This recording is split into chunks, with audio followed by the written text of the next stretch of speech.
ఓం నమో వెంకటేశాయ. ఇప్పుడు మనం శ్రీమద్ భగవద్గీత 18వ అధ్యాయం మోక్ష సన్యాస యోగంలో 32వ శ్లోకం నేర్చుకునే ప్రయత్నం చేద్దాం. అధర్మం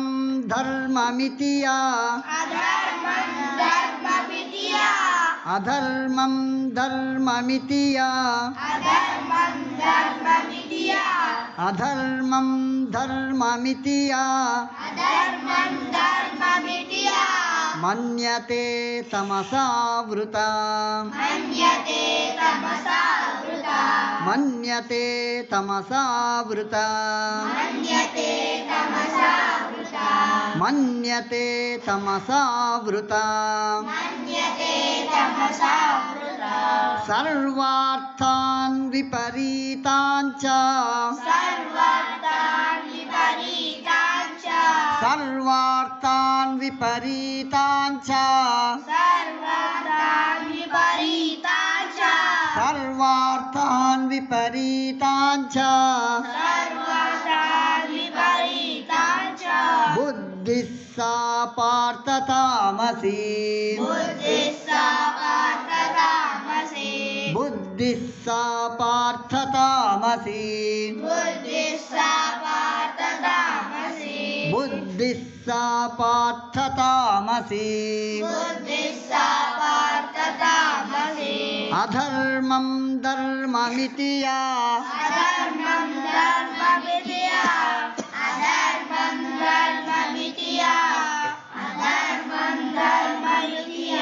మన్యతే తమసావృతా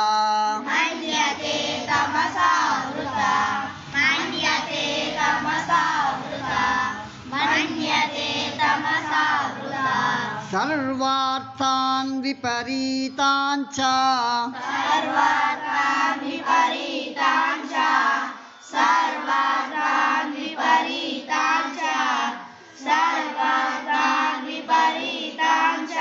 బుద్ధిః సా పార్థ తామసీ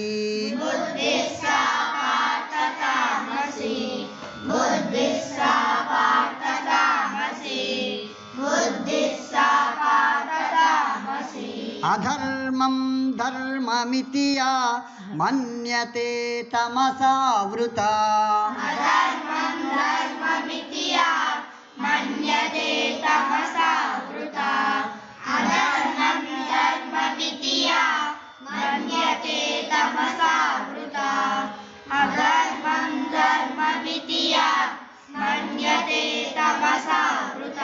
సర్వార్థాన్ విపరీతాన్ చ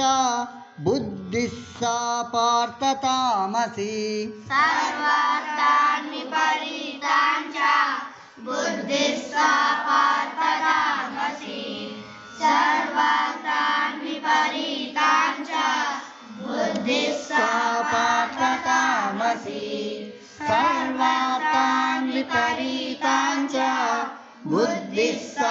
పార్థ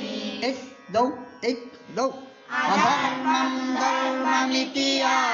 मन्यते तमसावृता सर्वार्थान् विपरीतान् च बुद्धिः सा पार्थ तामसी एक दो अधर्मं धर्ममितिया मन्यते तमसावृता सर्वार्थान् विपरीतान् च